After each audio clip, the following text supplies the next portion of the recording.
Hello, model car fans. Welcome to the Muscle Car Modeler. My name is Ral, and this week I'm going to get into my 427 Shelby Cobra Street build here.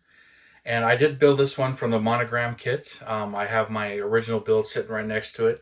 But this is the third one of these that I've actually built in kind of a street form. And just trying to understand what had happened, what was going on the assembly line, and with supply issues and a lot of other things.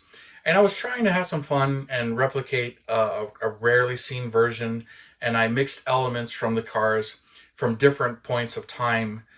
So this isn't the most accurate build as far as those go. It's actually easier to find a specific car and replicate that car. That's probably the best way to do it, because with 260 of these made and many of them raced, wrecked, beaten on, restored, re-restored, competition parts added to them to give it the more Cobra look that most people think of when they have the side pipes, the hood scoop, the roll bar on the back, things like that. The jack hooks in the front to lift it instead of the bumpers that this one's kind of got. So there's a number of things. So I'll list some of the things in the production stuff. So let me get into that first. There were 260 of these 427 Cobras made. Now, roughly the first 100 were competition models, but they didn't sell all of them. So those were the full 427 side oiler, single carb, 4-barrel, the turkey pan they call it, under the intake or under the carburetor and kind of shielding it. Had the hood scoop, the side pipes, all this stuff, the roll bar, no top. Had a dash with a different glove box layout, where this is the street car where you can see it has the glove box and the gauges and stuff like that. And they did come in both 4-speed and automatics. Most are 4 speeds. But, so the first 100 were the competition cars. That was 3,100 to 3,200. But since a good chunk of those weren't sold, they were modified a little bit and turned into semi-competition cars. So that's the next group of valuable ones. They all had the big wheels, front and back, Casey Hayes wheels, and the big hips in the back when I start talking about the bodies, and the big competition filler gas caps and all that stuff, and the square taillights. So I've done a number of modifications to this one to make it represent different versions or different elements of different cars. The next batch was 3,200 to 3,300, and these were all the street cars, which is what this is supposed to represent.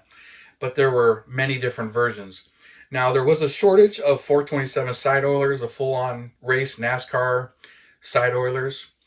So because of that, Shelby put in the 428 police interceptors into them and put the dual 4-barrels on them and some other things. Now, that was a much better street engine, ran better, was easier, to drive in the cold weather, made more torque, was still a very powerful, no matter what, this is a light car. So it made a ton of power, but not the same as the 427 when it came to the higher RPM stuff, and if you really wanted to race it between the two.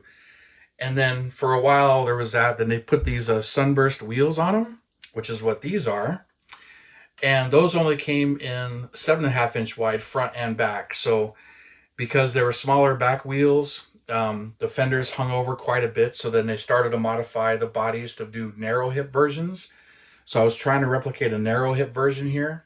But all I really did was sanded the lip off, and the wheels are a bit more snug to it, where some of them, the wheels are really overshrouded by the bodywork.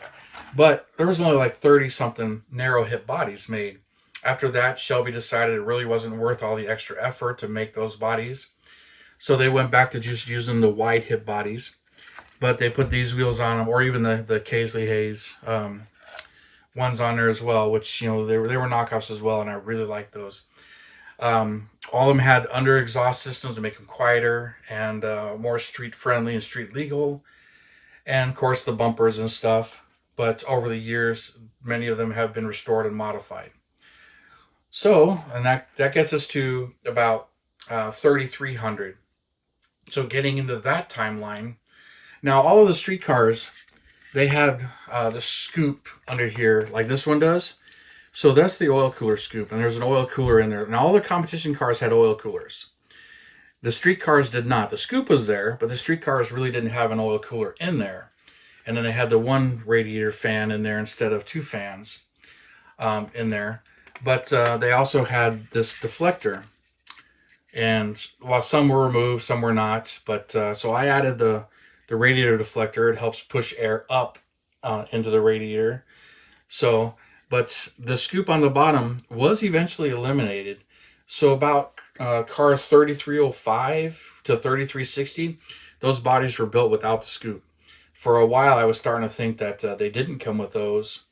And it was some of the replicas that didn't. And then I found out, okay, they really did. And then from about the same time, 3301 or something, they stopped putting 428s in them and started putting 427s back in them. So that being the case, so they really started to get 427s again. And then Shelby was sued or threatened to be sued, and he had told people that 427 was the model name, not necessarily meant that it had a 427 engine in it. But he did have the reputation, and he bragged about that at first. So it did kind of, bite him. But, he was not charging as much for the street cars as he was the race cars that had the 427s. But I don't know what the documentation was like on that. Now, when it comes to this, I put the exhaust under there and hung all of that and show all of that. So let's take this outside. I'll show it to you in the sunlight and see it really sparkle in there. And then we'll get back to more specifics of what I actually did. All right, here she is. Out in the Arizona sun, this glistening silver metallic, which it's a little too glittery, but I like it. Gives it a little more of the 70s vibe, but you kind of hides some of the bodywork as well.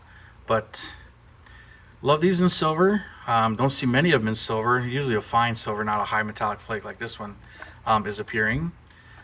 But much different than the actual polished aluminum cars that come out today. Those are continuations. I love the way they look. I just can't imagine trying to maintain them, keeping them polished and everything, especially when they got the satin stripes. But in period, none of them were actually polished. They were just painted silver or many other colors. It's kind of easier to do it that way. And I'm sure, a little bit of body work behind all of that. But this 427 Street Cobra is just looking really good here. All that chrome, those Sunburst wheels, painted a little bit of a dark aluminum. Kind of like that. Next one I'll do in green, and I'll do those wheels in a lighter aluminum. But like the way those look, and these Cobras. Fun kit. I just enjoy these. They can be a quick build like this one.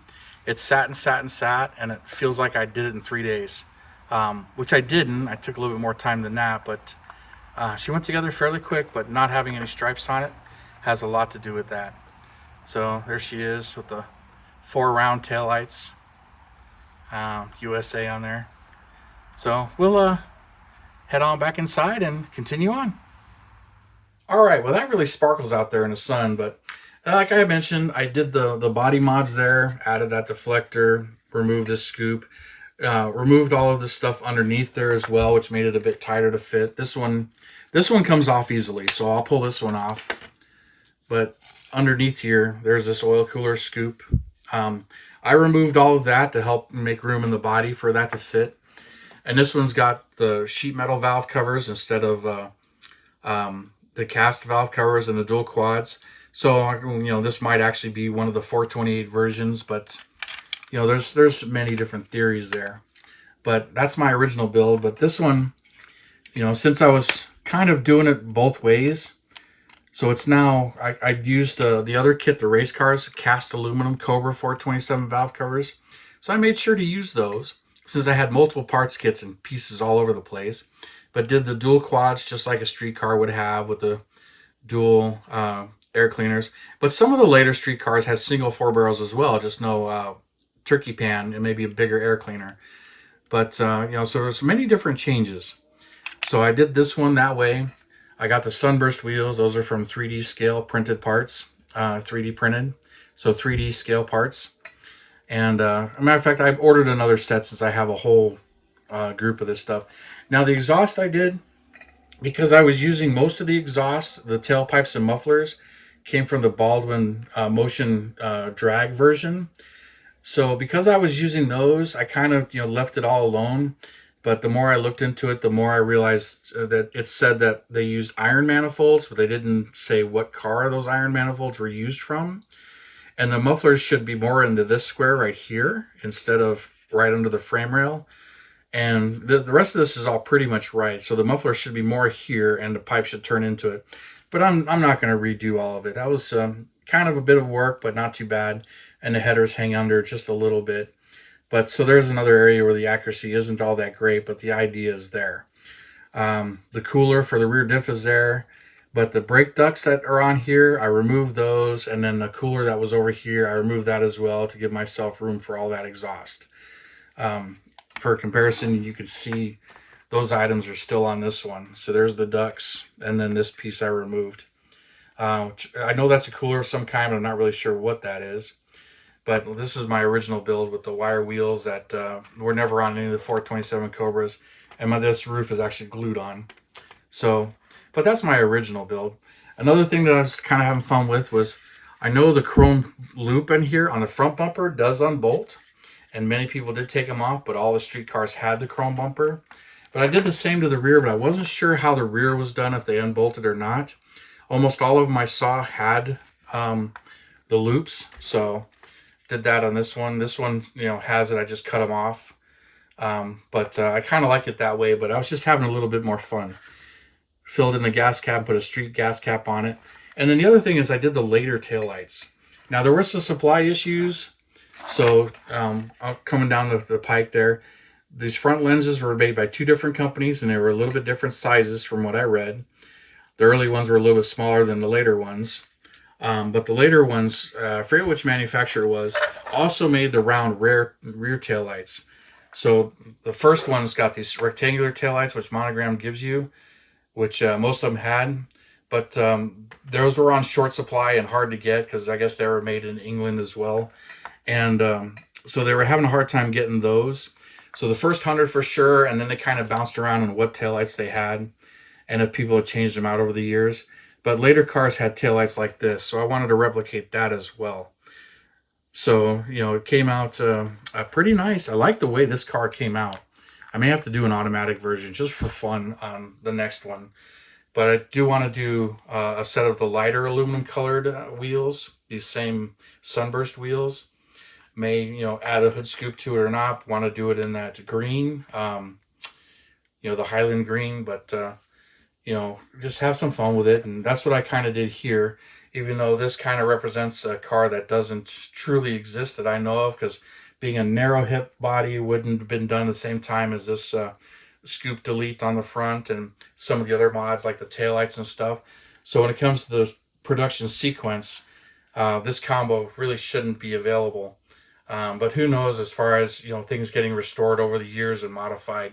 So there might be one out there. Don't really know for sure, but, finding specific examples and finding out what they've been through and, how they've been restored and what's been done to them over the years, if they've been wrecked and how original the cars actually are. So all that stuff's kind of fun, but you can pull your hair out getting into it too. So that's one of the reasons why this one kind of stalled for so long, and I decided it doesn't need much. I'm just going to build it. So I pulled everything out and just built it. So thanks you guys for tuning in, subscribing, and all your comments and everything. I really do appreciate it. You guys, you have a wonderful weekend, and I'll see you next time.